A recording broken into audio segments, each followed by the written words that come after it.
అండి అందరికీ నమస్తే. ఈరోజు మటన్ సండే కాబట్టి రేపు వీడియో పోస్ట్ చేస్తాను. సండే కాబట్టి ఈరోజు మటన్ ఇటు ఈ చిక్కుళ్ళు అండి. ఈ చిక్కుళ్ళు చాలా టేస్టీగా ఉంటాయి, కాస్ట్లీగా ఉంటాయి, కానీ చాలా టేస్టీగా ఉంటాయండి. ఇవి రేర్గా దొరుకుతుంది ఈ చిక్కుళ్ళు. ఈ చిక్కుడు 2-3 వంకాయలు టెర్రస్ గార్డెన్లో ఉంది కదా, అవి తీసి ఇందులో వేసి చేస్తాను అనమాట. ఒక ఆలు వేసి చేస్తాను. ఇది ఇప్పుడు వేయించుకున్నాం కదా, అల్లం వెల్లుల్లి పేస్ట్ వేస్తున్నాను.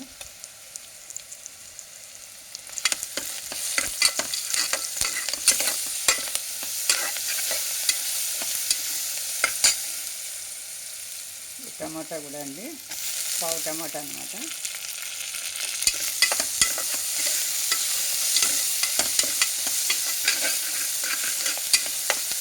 పచ్చివాసన పోయి అయిపోయింది. ఇప్పుడు ఇది మాంసం వేసేస్తున్నానండి. మటన్ బోన్లెస్ మెట్లు ఇది.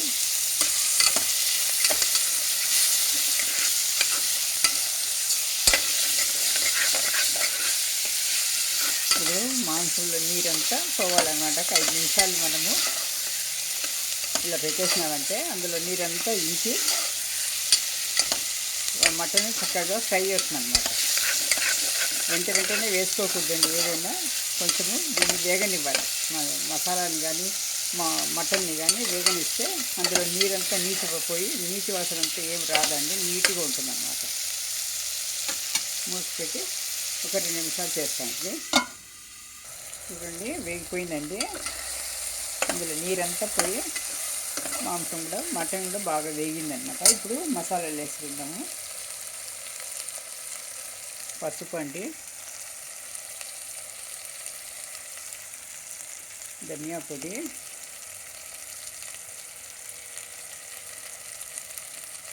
చిన్న స్పూన్లు కాబట్టి 3 వేసుకుంటున్నానండి. ఇది కారము 1.5 స్పూన్. ఈ స్పూన్ మీ క్వాంటిటీని బట్టి మీరు వేసుకోండి. స్పూన్ బట్టి నేను వేస్తున్నాను. మాకు 1.5 అయితే సరిపోతుంది, ఎక్కువ అవుతుంది. ఎందుకంటే పచ్చిమిరపకాయలు ఒక 4 వేసాము.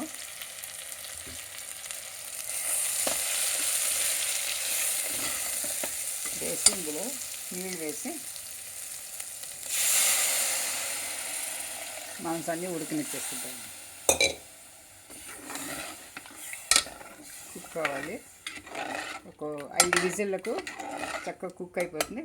తర్వాత కాయగూర వేసుకున్నాం. చిక్కుడుకాయలు, బంగాళదుంపలు కోసి పెట్టాను, బంగాళదుంపలు వేసుకుంటాం. హలో అండి అందరికీ నమస్తే. చూడండి అయిపోయింది, మాంసము ఉడికిపోయిందనమాట. ఇప్పుడు మనము ఇది ఆలు,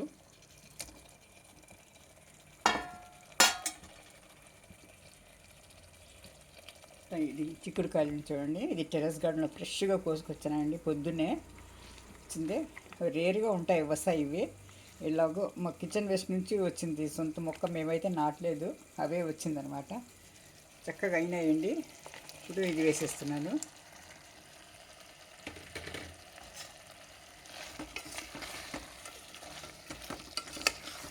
మొత్తం కలిపి ఒక 2 నిమిషాల్లో మూత పెట్టి మనం పెట్టేసామంటే ఈ కాయగూరలో ఉన్న పచ్చివాసన పోతుందండి. పచ్చివాసన పోయిన తర్వాత మనము లిడ్ పెట్టేసామంటే ఒక విజిల్కు చాలండి, అయిపోతుంది, ఉడికిపోతుంది. కొద్దిగా కొబ్బరి వేస్తాను ఇప్పుడు. కొబ్బరి పాల పొడి వేస్తున్నాను. చూడండి కొబ్బరి పాల పొడి వేసేస్తానండి. ఇప్పుడు ఇది కొద్దిసేపు వేగనిచ్చి ఒక మూత పెట్టేస్తాను అన్నమాట. ఒక విజిల్కు అయిపోతుంది. ఇలా మటన్ని నేను ఒట్టిగా కాకుండా ఇలా కాయగూరలతో కలిపి చేసుకుంటానండి. ఇందులో ఉన్న ఫైబరు అన్నీ కలిసి, ఇందులో మాంసాలు ఉన్న ప్రోటీన్ అంతా కలిసి మంచి పోషక విలువలు ఉన్న డిష్గా తయారవుతుంది. కాబట్టి ఇలా చేసుకుంటానండి కలిపి. ప్రతిదీ నేను ఒక 1/2 గ్లాస్ నీళ్ళు వేస్తే సరిపోతుంది. ఎవరైనా ఫస్ట్ టైం నా ఛానల్ని చూసేటైతే సబ్స్క్రైబ్ చేసుకోండి ప్లీజ్. లైక్ చేయండి. చూసిన ప్రతి ఒక్కరు లైక్ చేయండి, షేర్ చేయండి, కామెంట్ చేయండి. మీకు ఈ వంటకం నచ్చితే మీరు ఒకసారి చూసి బాగుంది అనిపిస్తే మీ ఫ్రెండ్స్కు, రిలేటివ్స్కు, మీకు నియర్ అండ్ డియర్ వాళ్ళందరికీ షేర్ చేయండి. థ్యాంక్ యూ ఫర్ వాచింగ్ అండి. Thank you. ఇంకొక విజిల్ పెట్టేస్తాను. ఇది ఇప్పుడు పచ్చివాసన పోయింది కాబట్టి కాయగూరలో కొద్దిగా నీళ్ళు వేసేసి చాలండి, హాఫ్ గ్లాస్ చాలు వేసి మూత పెట్టేసామంటే ఒక దీంట్లో ఉడికిపోతుంది, ఒక విజిల్కి అయిపోతుంది, డిష్ రెడీ అయిపోతుంది. చూడండి ఇలా తయారైపోయిందండి. ఇప్పుడు సర్వింగ్ బౌల్లో తీసేసుకుంటాం అన్నమాట.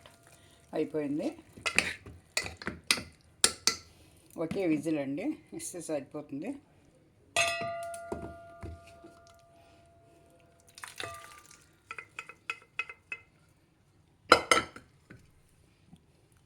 ఇది చపాతీలో అన్నంలో కానీ చాలా చాలా బాగుంటుందండి. ఇది చివరిలో కొత్తిమీర వేసుకుంటాము. ఈ వేడికి ఆ కొత్తిమీరలో అంత అరోమా అంతా దిగిపోతుందండి ఇందులో. థ్యాంక్ యూ ఫర్ వాచింగ్ అండి.